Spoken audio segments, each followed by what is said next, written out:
Hello and welcome to another edition of your favourite podcast, Insane in the Membrane. Insane in the Membrane. Yes! Hello. We are back once again with the Renegade Master. It's the old pal Rich Wilson here, bringing you another edition of your favourite podcast. And I love doing it, you love listening to it. Thank you to our wonderful patrons for your continued support. It does not go unnoticed. You're really helping us keep the lights on. And thank you to all of our listeners. If you would like to become a patron, do so. Go to our Patreon page and help us out. Only a couple of quid a week, and you're really doing us a favour. Thank you. Hope you're all right. Hope you're well. I'm not sure when I'm recording this, because what we do, we record loads of them in advance. So this will come out in a few weeks' time. There's a big announcement coming your way from the house of Rich Wilson and Kate McGann, but we'll keep you posted about that. You'll see it on all the socials. Something very excited is heating up. We're going to have a nice time. So that's all going very well. My wonderful wife is a beautiful person. And still wants to be married to me. There you go. I mean, who'd have thought it? Who'd have thought it? After everything I've been through in my life, all the ups and downs of relationships that I have fucked up, and I haven't fucked this one up. So well done, Richie.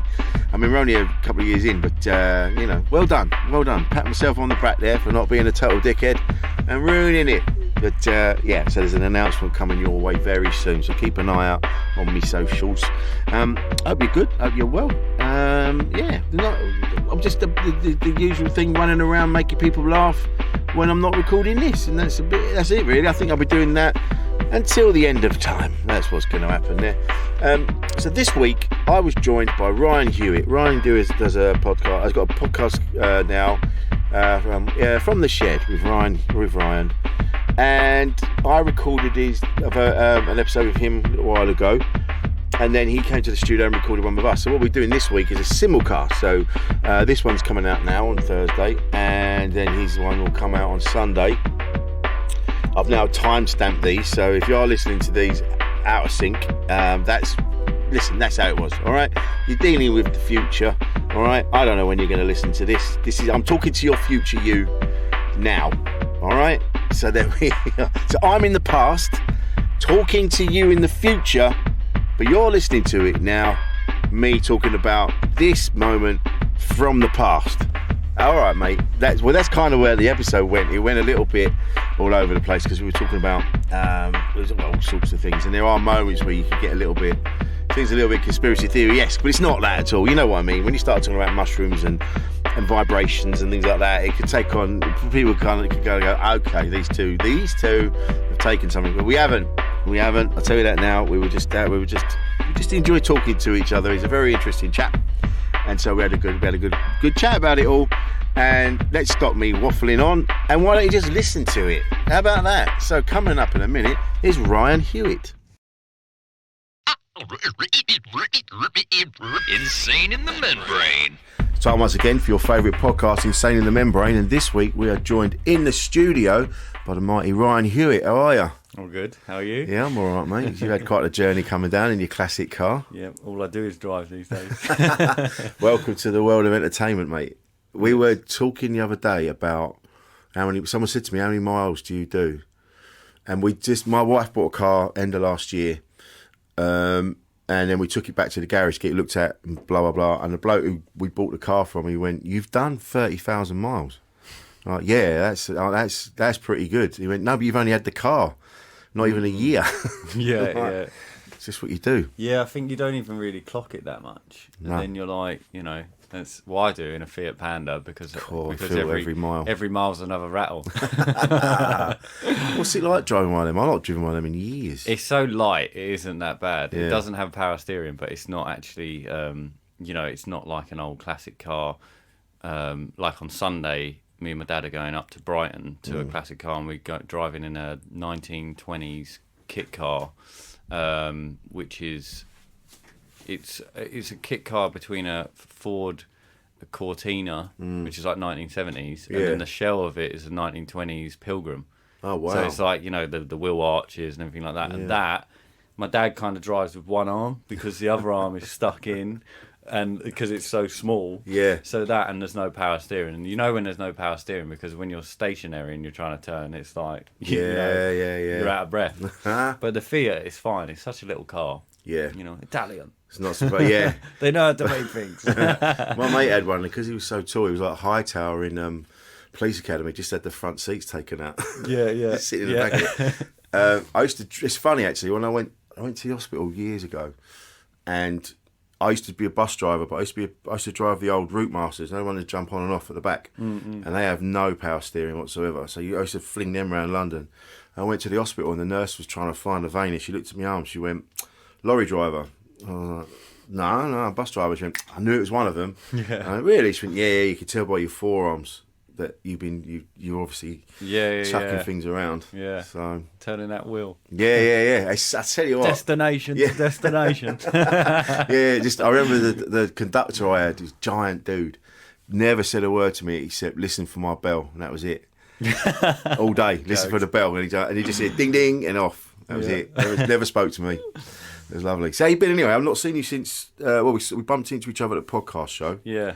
Briefly, but I haven't seen you probably since we did your podcast. Well, I ran a marathon, half a marathon, right? And I think I fractured my foot. Oh, really? Because my shoelaces were too tight. I've run it in a mushroom hat.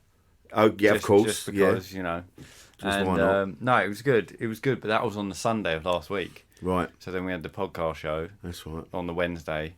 And yeah, I had my launch, which went down really well. It was really good. There was an alien there. Of course it was. And lots of people turned up, which was nice. You know when you like go, all right, well, I've invited 100. That probably means like 40. And nearly, some people turned up at like 11:45 and it was finished at 12:30, but they still turned up. It's funny because I was over in Herne Hill when you'd said, I'll pop over. And I was like, yeah. And then a few people from Avalon, the big comedy people, had come down. Mm-hmm. So I was chatting with them in the bar afterwards. And then it wasn't until I went to the car, I'm like, oh, fuck.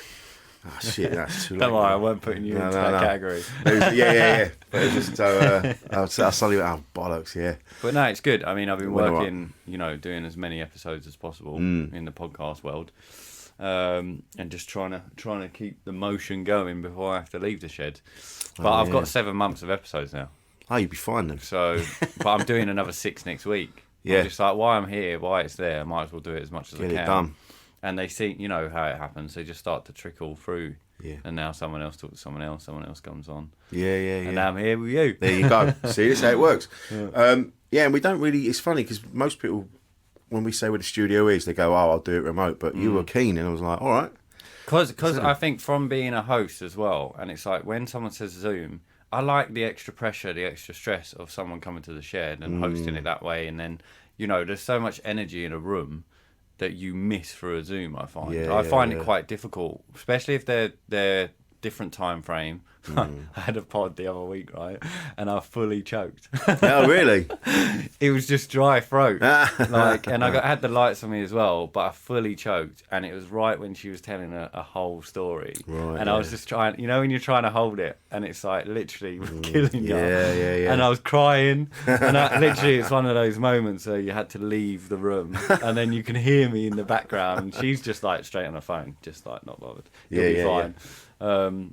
So that was like my last Zoom, but I just think in person's always, if you can, you know what I mean. But people far away or anything like that, you can't really do it. No, we used to do it in person. It was you always get a better vibe, but it's always the technology's come so far now. Yeah, but it's funny with that choking. Yeah, I've had that a few times. Someone's telling me something really deep and dark, and then I'm like, I have to sort of lean back because Paul's really good at cutting out all the coughing and all that shit. Yeah, but it's funny as well, like you say, getting prepared for someone to come to the studio. And like I just said, you were just talking off air. I was out in the other room, just talking to the bank and talking to O2 because both of those fucking dickheads have let me down. And you're just like, you know what I mean? It's like, listen, because there's something else that happened this week, and I was getting the arse about it. And then it turned out it was my mistake. I'd fucked up. So that pissed me off. So now I had to send this apology to everyone going, listen. I didn't kick off. I was like, look, can we get this sorted? I've got to sort some things out. And then they went, well, blah, blah, blah, blah. And I went, oh, shit, yeah, that is me. That was me. Oh, bollocks. And now I've had to go, I'm really sorry. But then this thing with O2, and it's so hard to get through to people. I just want to tell someone you haven't done the thing you'd said you'd do, and then come back and go, oh yeah, we didn't do it. Sorry about that. We'll do it now. But you have to go think. It's like they hide all the bits where you can just talk to someone. Can I swear? I can Yeah, of course you can. I fucking hate admin days. No, mate. Every day's a fucking admin day. It drives me nuts, and it's like I'm on free mobile, and it's you might as well be on no mobile because it's like you just cannot get you can't get internet anywhere. Really? 60 quid a month, and I can't get internet at half the places. Mate. I mean, all right, fair enough. I was in the middle of nowhere in Wales at the bottom of a farm. I knew I wasn't going to get it there. Yeah. But sometimes in London and that, it's Liverpool Street, you can't get it. And I'm like, why are you paying this amount of money? Then you can't talk to no one. Yeah. And it is set up. The best ones, government, they love a setup of how you can't even get through to anyone. Yeah, exactly. We'll just set up a website and make it so complicated, no one can talk to anyone. Yeah. And then the email will be wrong. Yeah. I don't know. Like Reece Mogg said recently, in that he got outed, didn't he? Because he said that thing about gerrymandering. He said, and like how we did, where we tried to get everyone to, we made sure everyone had like photo ID so they could vote, and it turned out that fucked us up because all the people that vote for us don't have photo ID. And blah blah blah. And you go, yeah, you're all wankers. Yeah. All of them. It's like they take. Like if they owe you money, it takes them months to pay you. But if you owe them, they just take it. They go, oh, by the way, you owed us that, so we took it. Yeah, it's like I'm trying to find the way to talk to them at the minute about ULEZ. Oh, right, that Fiat Panda is a 0.99 litre. There's no way it's pumping out. Nah. You know what I mean? I don't know the terminology of how they're doing it, but apparently you can go through sort of sending a logbook, getting it through that way. But I just look at the website and I'm like, this is a fucking maze. Oh, I do. I had it. So when you ring someone, no one's there. Mate, I was living in Stratford, and Kate, my missus, when we first started dating, and she used to drive up from Brighton, and because she was coming up to me, I was always like, oh, I'll sort the ULEZ out. So I was doing that, and I paid it for 6 months or whatever it was. And then one day she was coming up, and I was away, and she went, oh, I'm going to sort the ULEZ out, blah, blah, blah, blah, blah. And then she rang me, and she went, oh, my car's exempt. And I went, so I've been paying for it, though, but it comes up, I've had to pay it like 15 quid a time. Yeah. And she said, oh, no, I rang them. God knows who she rang, but she got through, and she rang someone. Find me that number. Yeah, and they went, I'll get it off, I'll get it. Because then she went, because the guy went, oh, yeah, I've got your details up. Oh, yeah, I can see, your partner's been paying for the congestion charge. Yeah, because they'll take the money. Yeah, because they take the money. And then she went, oh, right, so you've got the... Oh, okay, so, I see, he's made that mistake. All right, well, and he goes, yeah, I can see you've not been into the congestion charge zone. And she went, all right, cool, then we'll have the money back. He went, no, it's non-refundable. Like, you've just said, you can see I fucked it. I've obviously been paying for the wrong thing. Give me my money back. Yeah. And they go, no, basically it's a fucking idiot. It's just shit like that makes... I try, like, we've talked about being zen. You did that. We did that thing we did, that psychological test, which was brilliant. Yeah. And you are now in the woods. Yeah, that's it. Yeah, what do you see? And then and all the things that you do tell you where you're at. Yeah. And sometimes I just want to kill people. And this is a mental health podcast, but when I don't like being mugged off, and when I'm being mugged off, everything goes out the window. I'm like, right, I'm gonna find you, and I'm gonna end you. I'm gonna be at your house. I'm gonna be under your bed, and I'm just gonna pull you through the mattress. I need to chill. I need to go on holiday. But you're pretty zen. I am, and I'm not. I have. The one thing I'm dealing with at the minute is lows. Because I'm getting a lot of highs. Yeah. And like I've been sober now from alcohol, and I thought, well, now I won't have hangovers. But it's worse now. No, I feel everything. Yeah. You know? But like last week after the launch, it was a wicked night. Like I did a little speech. My dad was there. Lovely. I ended with a quote that I really liked. Like it just went, and I had all this. Speech written out, and I just thought, fuck that. Yeah. Like literally just put my phone in my pocket and just free float it. Do you know what I mean? And then the next day I was alright, and then I had to go Comic-Con and interview people, and it's the first time I was like, I don't want to fucking talk to anyone.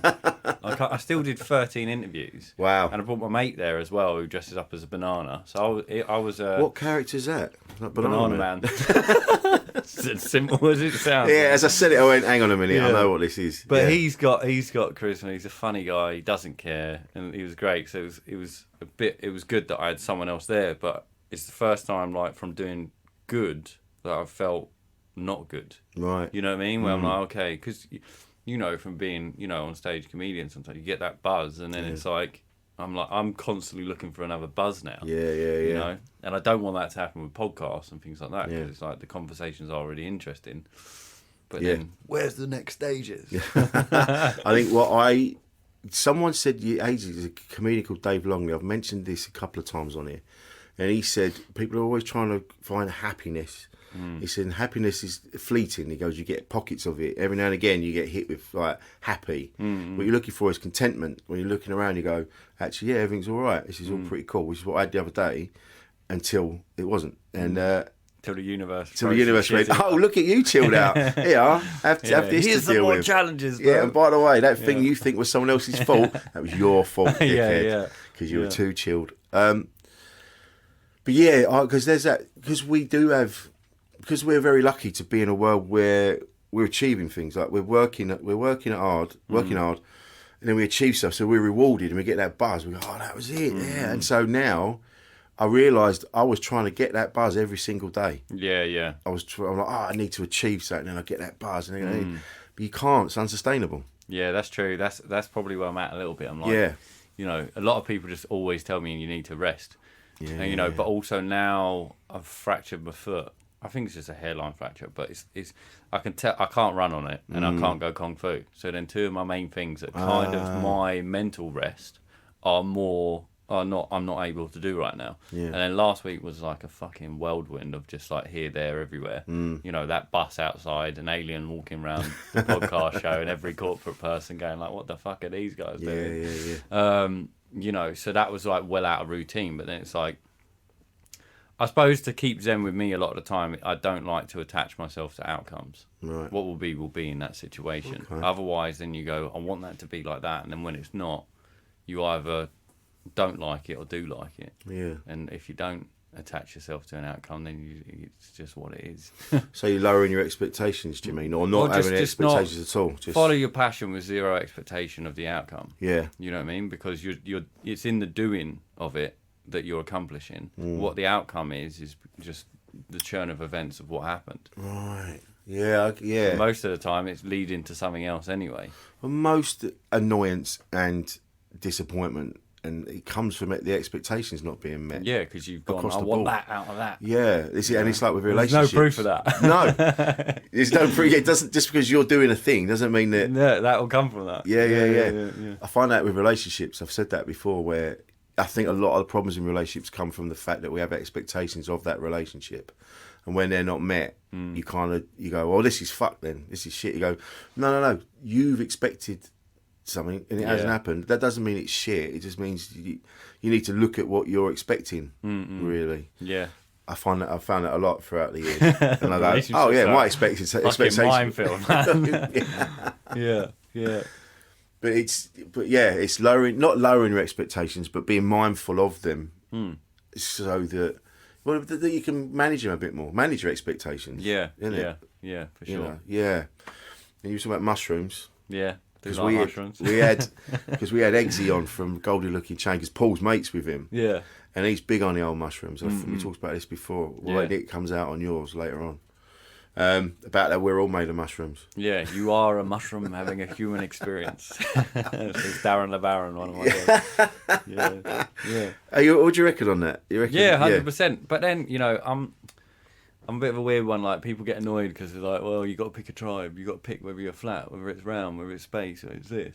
So I'm like, you know, apparently they came on a meteorite. You know, they're the oldest thing here. Yeah. They used to be as tall as buildings, you know, and then they kind of split off. You know, I'm probably going to butcher this scientifically.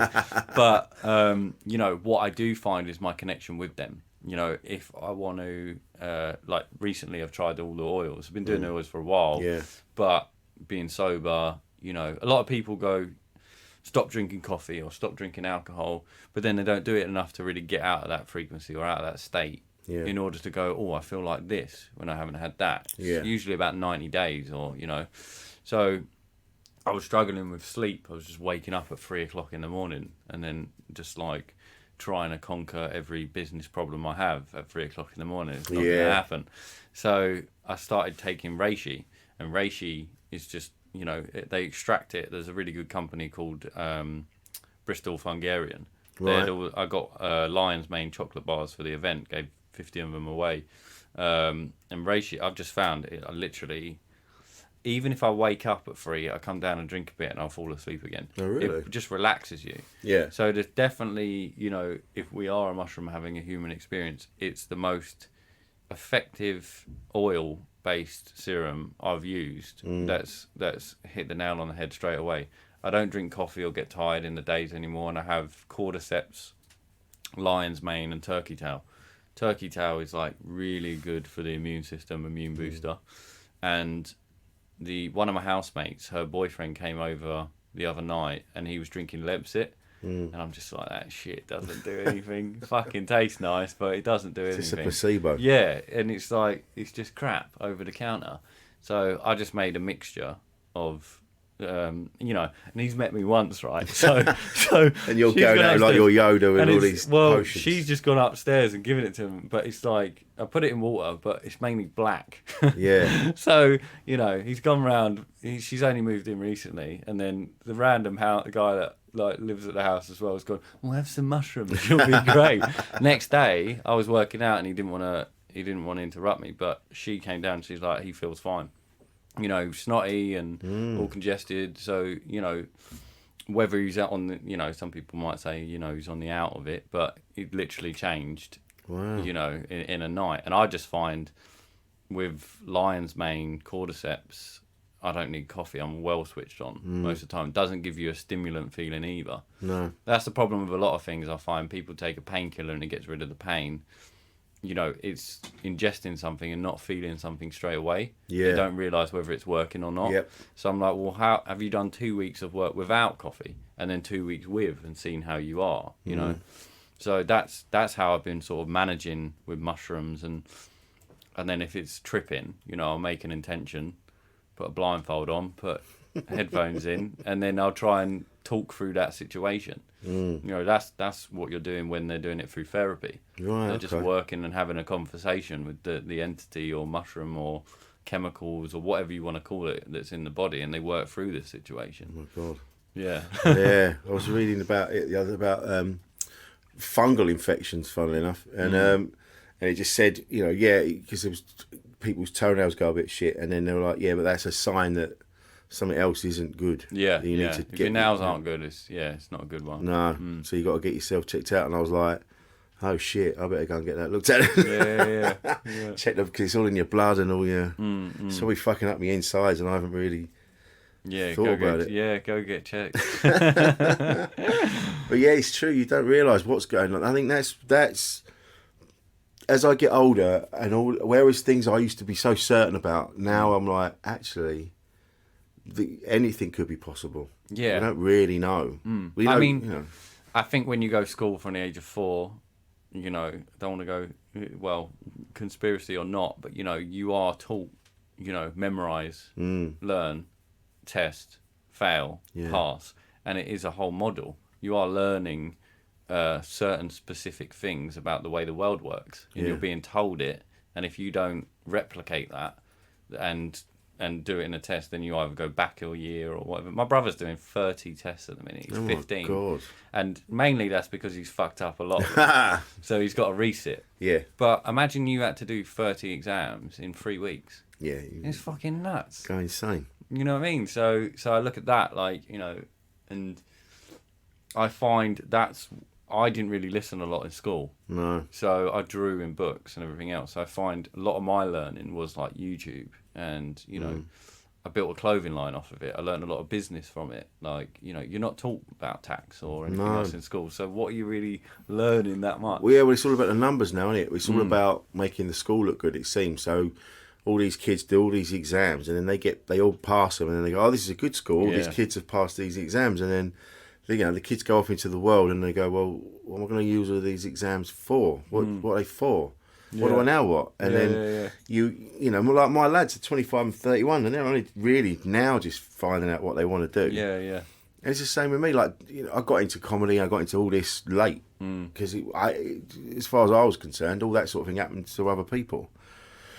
So yeah, I kind of felt bad for years that I didn't have any qualifications because I wasn't that way inclined, and then just felt bad that I wasn't part of society. But now I'm like, oh no, I was fine.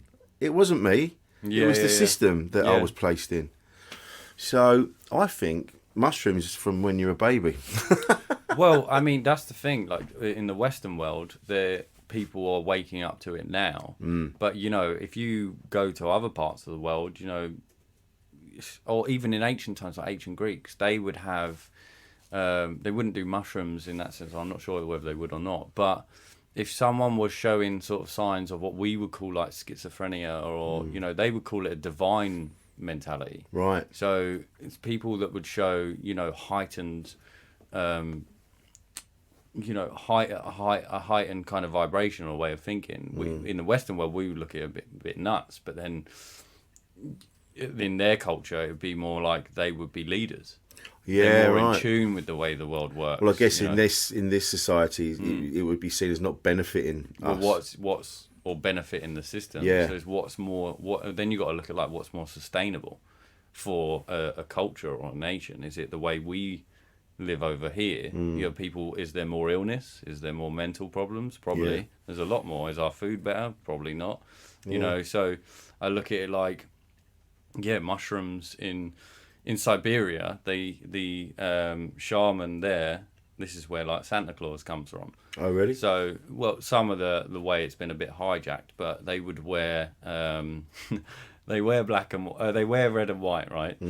In Siberia, the Amanita muscara is the red and white mushroom, like, you know, the pretty one. the well one.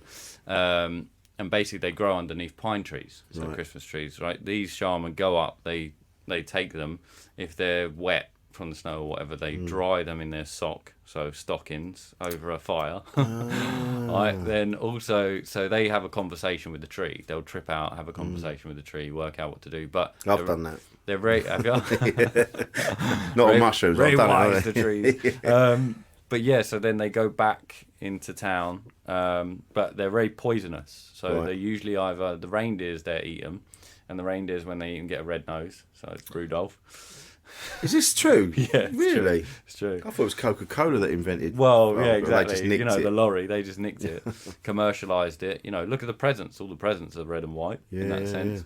And then what they do is they live in a kind of hut, and snow would block the doors, so they would jump on the chimney and drop the mushrooms down. What? Yeah, and what they would do is trip with their family. You know, so it would be 12, 13 that they would be tripping, you know, and that kind of thing. It's like we look at it as you know, class A drugs, and it's like, no, these are healing, these are medicine. Yeah. So, and these are things that people should be doing from a young age, so they realize they're not just the body, you know, so they have an out of body experience, they realize what this realm might be, and they have a connection with these plants, these medicine. So I think that's where the Western world's just gone, no. Yeah, cool. Well, yeah, because they don't want you to see beyond the walls of the system. I know this sounds a bit conspiracy theory, but well, look, when it was banned. It was banned when was it Nixon? Right. You Yeah. know? And it was everyone started waiting. Well, we don't want to go to war in Vietnam. That's nuts. You know, in the 60s, like people start. It breaks down cultural structures. Then it lets everything be what it is, and you see what these things are, rather than, you know, the news telling you a fear narrative in order for you to go along with it, rather than you seeing it for what it is. So do mushrooms, people. Especially at Christmas. I know. Yeah, exactly. That'd be That's the best reason. time, tripping balls when you're with your fucking family and they're all arguing. Yeah. They're all pretending. They're all pretending Just that they like the fucking take gifts. some shrooms, Just have you'll some be shrooms, alright. mate. Yeah. Yeah, grandma, get them down, you racist. Yeah. It's it's true. I remember when ecstasy came about, and that completely changed the vibe of clubbing. Because up to that point, we used to go to clubs and you'd have to wear shirt and tie and all that sort of thing, and it was all late 80s, whatever it was, and then ecstasy turned up and we were suddenly just hugging each other and having a blinding time, and just, you know, no one's getting into a punch up in a club when you're off your nut on E. Yeah. You get a bit. I've had weird conversations where I was dancing and this bloke thought I was trying to fight him, and he's like, "Oh man, you're freaking me out." I'm like, "No, I'm just dancing." Like my arms are just going out. Yeah. And it was freaking him out a bit, but yeah, you know, whereas up until that point, you just get levered in a fight in a line of a kebab shop. Yeah. So I think we need some. I mean, more. that still happens now. Yeah, unfortunately, but I think that's what we need. We need another a summer of love. Yeah, I think COVID kind of did that. You know, mushrooms kind of exploded there because all the pubs shut.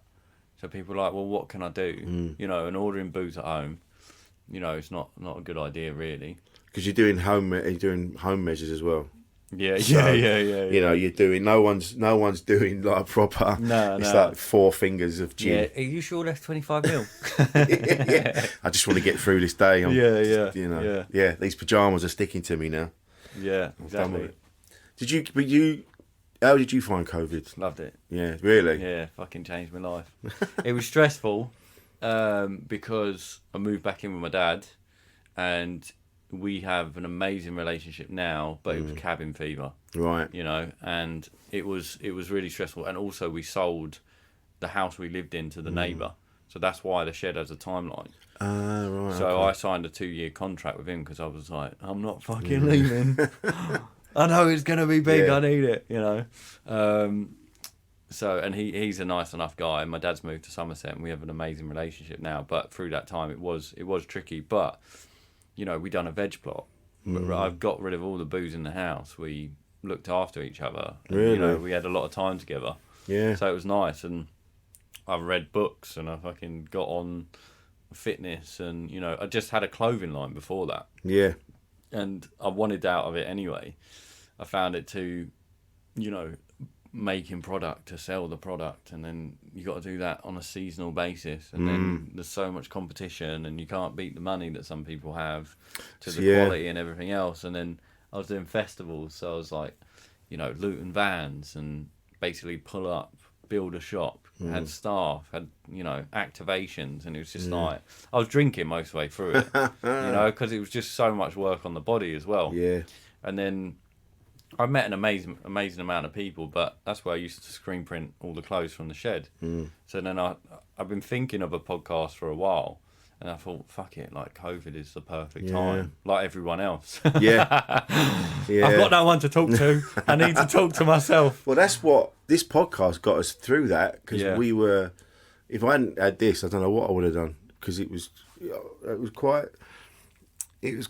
bit fraught at home. We were already having issues before we went into lockdown, and then me and my partner at the time we just didn't like each other. So it was really difficult. I mean, we got through it, and we had it wasn't all shit. We had some good times, but it was hard work. But if it hadn't been for the podcast, I don't know what I would have done, because it meant, and I think because we got all manner of guests coming on as well. We wanted to be still connected to what they did. So it was a nice time for that. And it did change things. It made me appreciate things more. Yeah. So you and I were talking earlier about travelling, and I'm like, I actually don't give a fuck about driving to Leeds now. Last Saturday, I drove all the way to Leeds, did a gig, and I was doing Banbury on the way back down. So I was staying in a travel lodge in Leeds. Yeah. Which is always no disrespect to travel lodge, but you know, it's no frills. But I loved it. I went and did my gig. Here's a pull-out bed. Yeah. It was nice. I did my gig, and we finished quite early. It was an early gig, and everyone else, because they live up that way, so they all went home. So I wandered around to North Bar. I had a pint in there. I'm just on my phone. Got a kebab and all that. Went back to my room, and I ended up watching Heat. Robert De Niro and Al Pacino, right? Yeah. And I'm just sat there and I'm like, I'm having the best time. This is amazing. And before, I would have wanted to get on it and get out and find a party or something like that. But I think, COVID made me realise that being out and just being able to go out was a nice thing. It felt great. No. Yeah, the searching for something's never good. See what comes your way, I find. Yeah. I found, I used to be, whether it's age, whether it's just a bit more of an understanding about how things are, but there isn't. Maybe because I've done all the parties now, and I don't have FOMO anymore. When people go like, "Oh, we're going out, we're getting on it," and I'm like, "All right, cool, enjoy that." Yeah. I'm not. I'll hear from you in 4 days. Yeah. I think that's what it is. I think because I've got too many things going on now, I can't afford a moody Tuesday. No, and I just set myself up tests. Right. So I'm like, right, I went sober with my mum, basically. I made a pact with her. So if you don't drink, I won't drink. Yeah. She lives in Spain. They all fucking love sangria. Yeah. You know, and it's very And much have that for breakfast. The Spanish don't really drink that much. No. But it is an everyday occurrence in that sense. You go for a meal, you have a drink, the sun's out. Blah, It's blah, like blah. Italians. They don't drink, or French, or most. They don't drink to get drunk. They don't get exactly. Yeah, they don't get fucked up. It's all part of the culture and it's civilized and it's nice. Whereas in the UK, maybe it's because it's so shit. Yeah. Everyone like someone as a comedian years ago. He goes, "This is the only place where people drink on their way to go drinking." Yeah. Pre-drink. Yeah, And afters. drinks on the trains. Yeah. And then it's like, I've got mates that even now it's like annihilation or nothing. And it's not. I would love that, sitting around, a few glasses of wine, bit of food, that's how it's all right. civilised. It's nice. But I think there's enough non-alcoholic stuff now. Like, Yeah. I was at launch night though in this pub that I did it in an Angel, and I kept ordering non-alcoholic Guinness. But then I put it down, and someone else might put a normal Guinness there. So I must have ordered about 6, drunk 1, because I wouldn't pick up the other to test it. Yeah. But I went on a 6-day stag do in Austria with a load of lads that were drinking. It was a festival with drum and bass parties and everything else. Didn't drink, didn't do drugs. Oh, wow. So I was like, look, if I can fucking do that, Yeah. I'm not... I think I used to drink a bit to numb my surroundings, because it is intense. Yeah. You go out, you've gone from your house and you're in a pub full of 400 people that you don't know, and that's normal to feel that that's a bit too much, I think, with some people. But they don't realise that they're going to the bar to get the drink to numb that situation. Yeah. To make it easier for them to be in it. Yeah, I can recognise that. That's what I used to do. Yeah. Yeah. Sorry. You're not going to joke, are you? I was just kidding. I was like, my God. No, I totally get that. That's what I was like. I realised that because my, not social anxiety, but just that, I just feel better when I've had a couple of drinks in me and I'm a bit more loose. Yeah. Because I'm quite sort of shy, really. So, yeah, I totally get that. I was finding that I was going out, having a few, getting that buzz on, and going, oh, yeah, I never want this to finish. And so I'd carry on. And then if I was with someone that was like, oh, listen, we should go now, I'd be like, no, I'm having a good time. Yeah. I want to stay out. Don't ruin it. And because that feeling of euphoria. And you go, and now I realise, I'm like, well, I'm going to feel that again at some point, in one way, shape or form. So I don't, I've had a nice time now. Yeah. I'll have another nice it's time knowing when later. to quit, innit? Yeah. That's the thing. And I think I saw the other day a person talking about alcohol, and it actually was the first pint you have peaks your dopamine level, right? But then within about 10 minutes it drops it lower than it was before. Oh, really? So then that's why you know, after the second you're like, well, I'm fucking gonna, because you're feeling more depressed than when you first had them all. You know, but you know that state you're in at like 4 o'clock in the morning. Yeah. And it's been a heavy one, and you're like, just hello darkness, my old friend. Yeah, I don't know how to feel. Yeah, exactly. So, but no, COVID for me, I mean, was it changed my way of looking at life. Yeah. You know, sometimes you can feel when you're in a dark place, you've been buried, and then, you know, really you've been planted. It's that kind of, you know, it's that kind of situation. I think a lot of people grew out of it. And we're like, yeah, let's take mushrooms. Well, I think because, you know, people want, you know, they want to explore, they want to find out. And I think certain drugs like mushrooms enables you to do that. Yeah. You can go on. That's why they're illegal. Yeah. They don't want you thinking. It's making you realise. Which is why it makes me like, well, alcohol's legal, isn't it? And that's the one. If it was really an issue, they would ban it all, smoking. But they make so much money. But then they can't, though, you know, because then it would go black market. Yeah. And then it's, what are you going to do there, you know? But at the same time, they're not going to allow drugs that expand consciousness to everyone willy-nilly. You know, and now they're putting them into, you know, therapy and things like that. And it's £3,000 a fucking session. Wow. You know, so Yeah. that's now putting it in a bracket for only certain people, not people that are on antidepressants for 10 years and can't get off of them. You know, that probably could be healed in 2 sessions. Yeah. You know, it doesn't work well for profit. This is the thing, innit? It's like we talk on here a lot about getting therapy, and you might not necessarily find the right therapist to start with, but you know, try a few, but people just don't have that. They can't afford it. I can't. You know, there was one I had, and he was £100 a session, and you know, I couldn't afford that. And so, God knows how other people are supposed to afford it. And then also, it's the fact like you could have a therapist that's kind of. You need to go through a lot of stress through therapy, I think. And if I had someone that was kind of not really pushing me to open up in these situations, and also like that psychological task I did with you, that reveals different things that are in your subconscious that you don't even know are really there. Yeah. And that's what mushrooms kind of do. You know, you're going to cry, you're going to scream, you're going to go through a real situation, and it's going to show you visualizations of what is trapped or what energy is in that you need to work through. Yeah. A lot of these things, we have arguments or don't make up with people or have trauma from we're young. We don't even know that trapped energy is sitting in our body. No. So I think that's where you need a bit of medicine in the form of a mushroom to lead you through a process that allows you to see where that is. Yeah. And then you can work forward and have a therapist at the same time. Yeah. You know?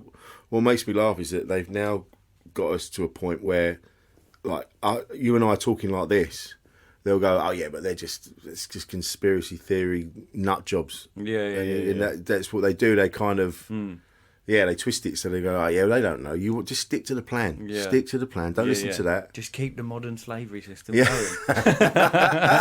Modern slavery system. They don't know. It's just that comfortably knowing it. They just give you.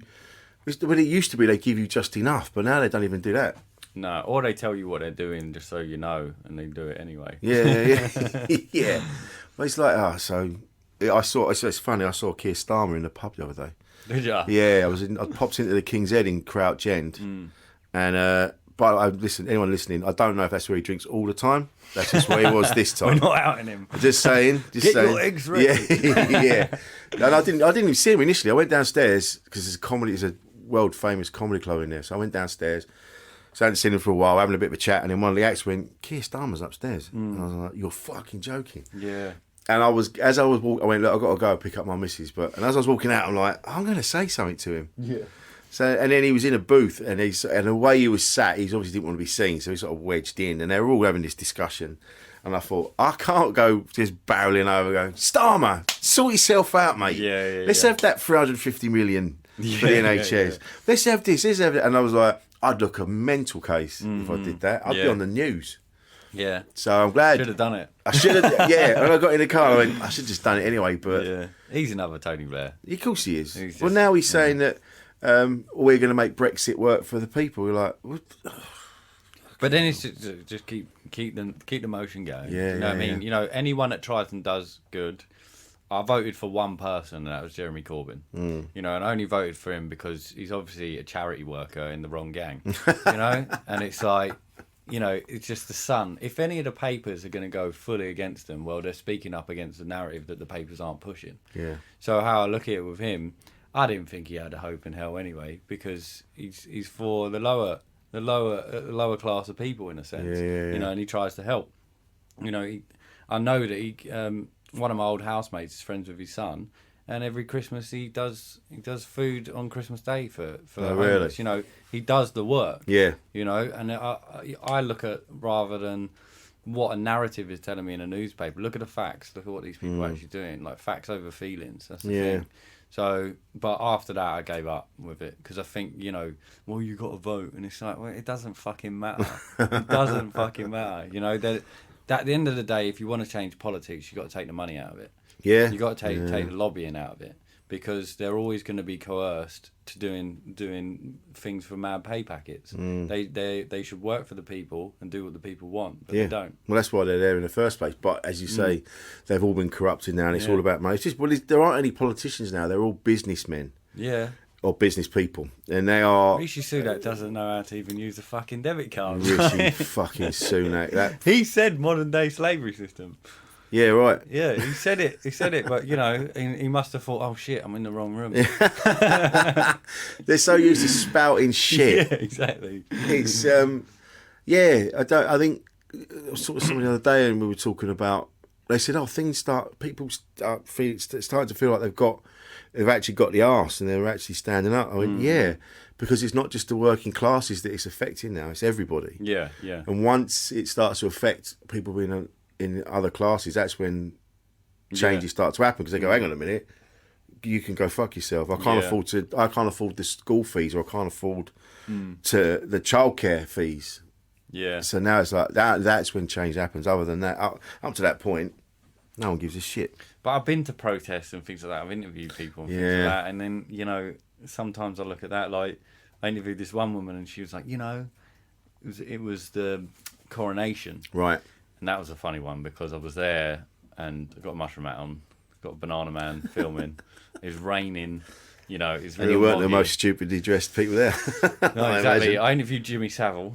What? It was the you know, the guys, what are they called? Corrupt FM? No, not Corrupt FM. Cunt and the gang. Yeah. Them lot. Cunt's been on here. Yeah, so I interviewed whoever was behind the mask there just quickly, but I was shocked because I wasn't expecting to do the voice and all. And I was like, what's the importance of today to you then? And he's like, well, I'm just trying to see my mate Charles. And I've got caught in this fucking protest, you know. But it was the Not My King.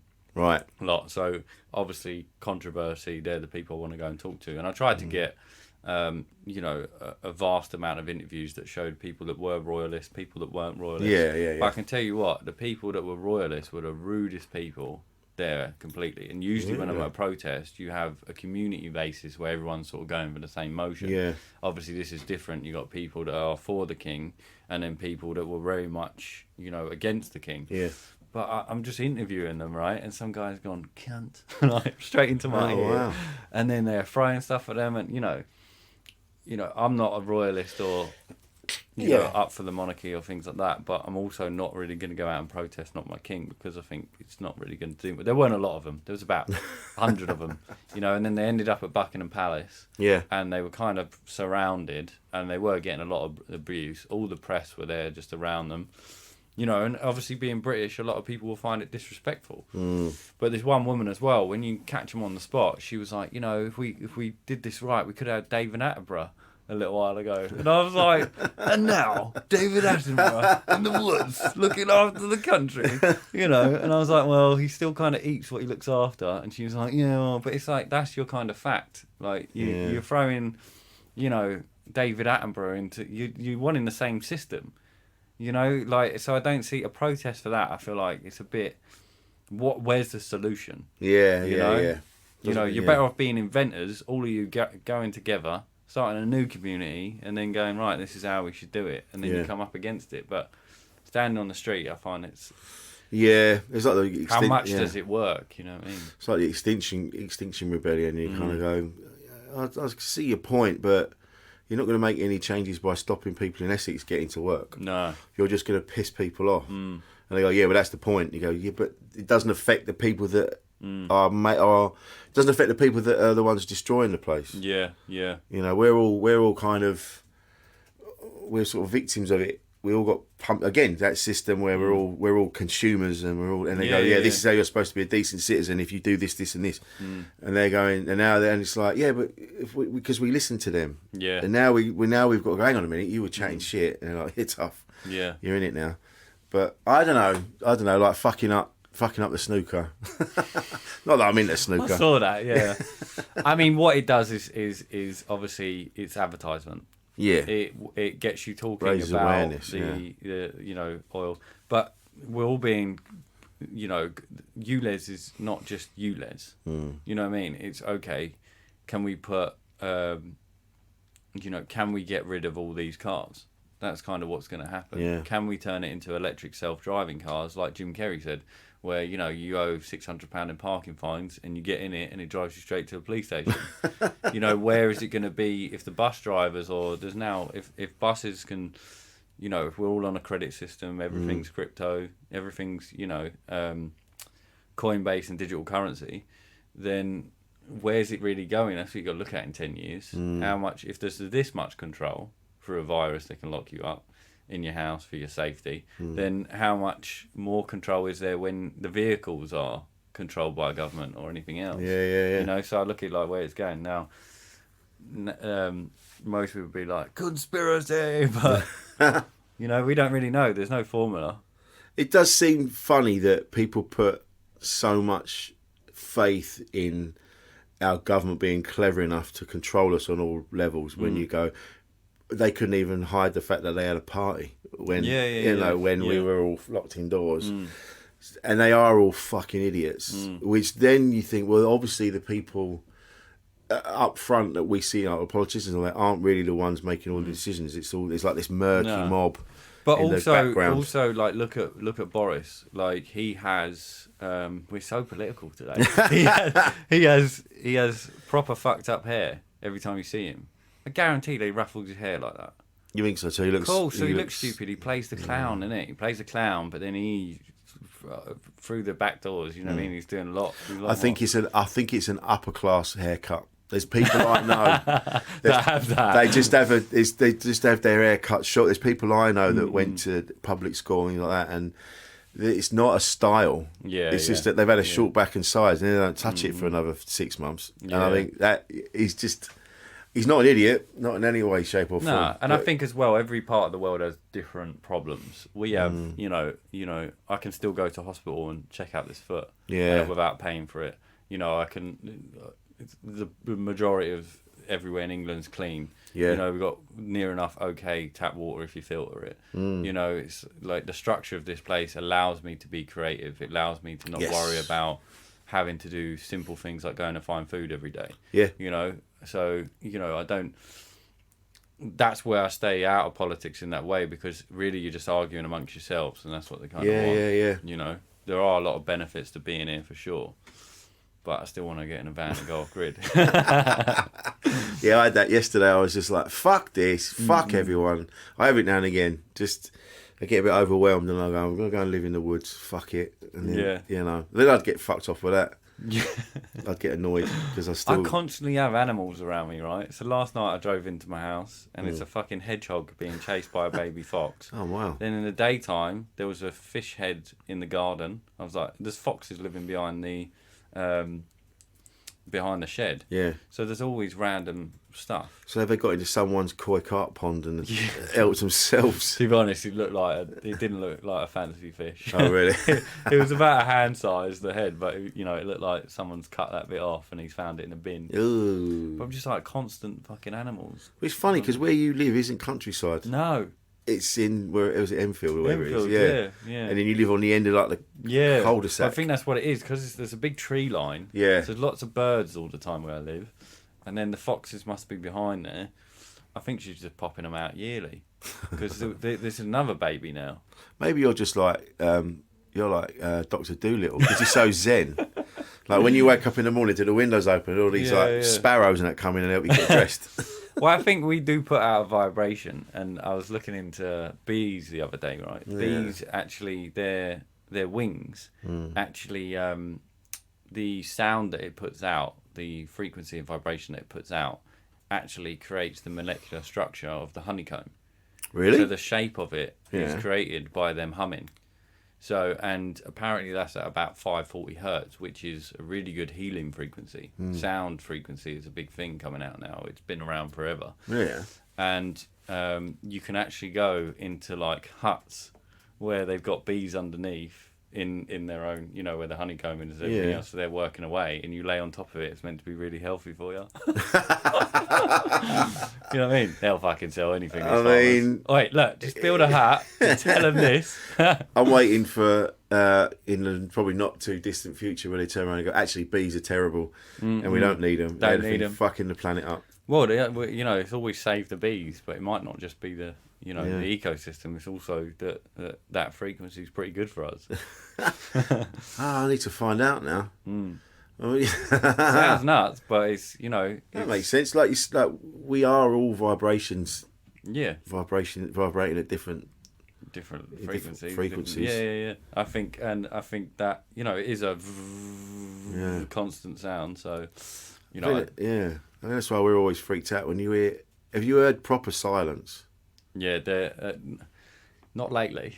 No. We're next to a factory, and every animal that wants to come by. Yeah. But no, I do actually sleep with earplugs. Really? Yeah, and if I meditate sometimes, I do actually just do it. It's called sensory deprivation. Right. So you try and put yourself into a state where there is nothing. Yeah. You know, and then all you have is your thoughts and everything else. And that's a way you can also put your body asleep, mind awake. So it's like your sort of sleep paralysis or lucid dreaming. So when you know, but I haven't done that in a while, but I do generally try and sleep with earplugs a lot of the time. So Yeah. don't give me a dress out too much, burglars. He lives it. No. Yeah. It's funny because my missus is such a light sleeper. Like the slightest thing. And I think, I was saying to you the other day, I said, your anxiety levels run so high that's why you find it difficult. You're still at a state, even when you go to sleep, you're still in a state of being aware something might happen. Yeah. Like, you've got to find a way to bring it right down. Because all it takes is because what happens, so last night, it was again why today's so shit, because I didn't really sleep, because she went to bed early. She went to bed first, and then I was like, right. She said, she goes, let me go to sleep first, because if I go to sleep first, I don't hear you snoring, and then I'll be fine. And so she's drifting off, and I'm just on my phone. But then she could hear me tapping on my phone, so that woke her up. Yeah.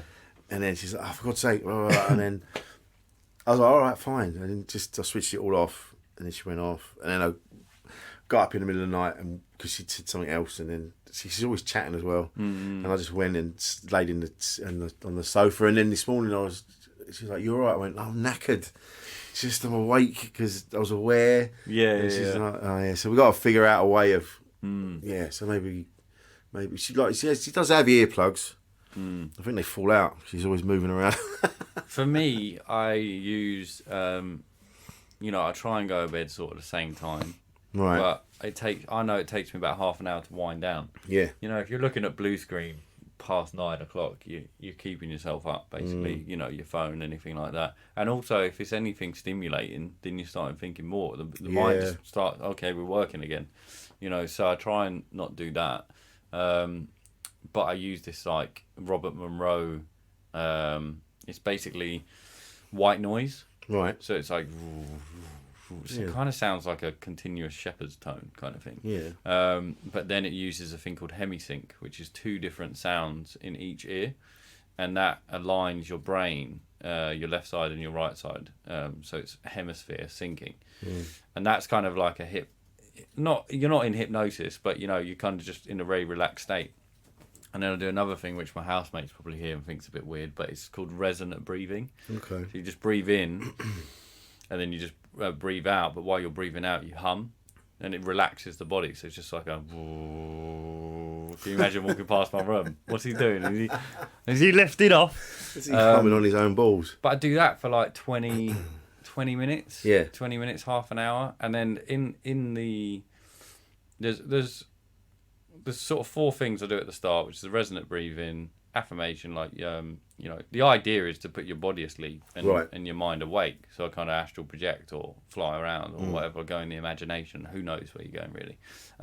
But most of the time it just puts me to fucking sleep. Just totally chills you out. Yeah, completely. And now, but what I don't want is that to be a complete routine, that I can only sleep with that. Yeah. So sometimes I don't do it, and I just put earplugs in, or I try and sleep without earplugs, But the main thing is what it teaches you is to quiet your mind. Yeah. Because if you can't do that before you sleep, you won't. And sometimes you can't. You have got to think through that shit. Yeah. You know what I mean? And to work it out and then go, writing it down before the end of the day is good. Right. Have gratitude and be thankful for whatever's happened that day, but also, okay, what have I got to do tomorrow? Yeah. Write most of what you think is going to happen tomorrow, and then you're not going, oh. But I have a notepad in my room because half the time I think of something and I've got to write it down because you don't fucking remember. No, I know. Yeah, I'm good at that. We've got now whiteboard on the wall by the desk, and everything's on there that I have to remember every day. Yeah. I've always got a notebook with me. And we've got a jar now we've got the post-it notes, and every day we write a thing that we're grateful for and stick it in the jar. Yeah. And then in a year's time we're going to dig it That's out. nice. I like that. And we're going to go through it. Yeah. So, yeah, it's going to be interesting. Do that on a bad day. when your O2 contract's pissing you off again. When I realise I haven't cancelled the fucking thing again, they charge me 30 quid. Yeah. 30 quid for 2 years they've been charging me for this. I bought a dongle. Yeah. And then it's got a SIM in it. And when I bought it, she went, he went, it expires in 3 months. And I went, oh, brilliant, that's all I want. He meant the dongle, not the SIM. The SIM just rolls over. Oh, and okay. I found it, I was like, what's this other number on my account? So 30 quid for the last 2 years, every month. And I was talking to them and I'm like... That stacks up, doesn't it? I'm like, why would I have a SIM without a device? It makes no sense. Yeah. So that's where I was at before you turned up. I could have done with some mushrooms before I killed someone. Mate, this has been lovely. Thank you. Really chill. So what's the plan then? What's happening next with you? You're gonna you all what's for you on the path now? The path of Zen light, beauty and tranquility. It's still fucking stressful. Just on and on. But no, I mean I've released I've got 44 episodes out. If anyone starts listening, you can either start from the very beginning on the introduction and listen to me waffle and work my way out from the shed and who I am and what's going on.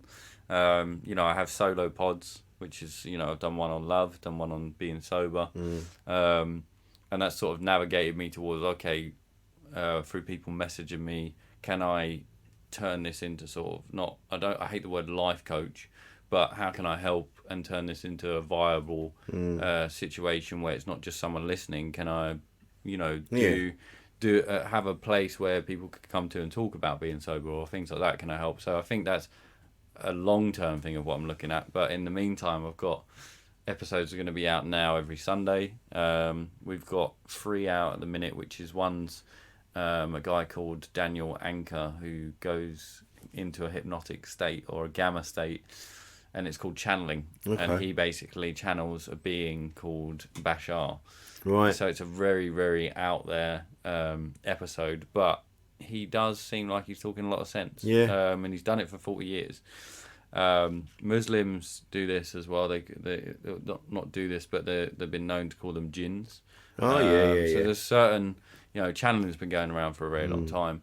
Whether you want to take it as what it is, but how I take it is maybe look into the information, and if that resonates with you and helps your life, then that's what's important. I've heard of jinns before, DJINS.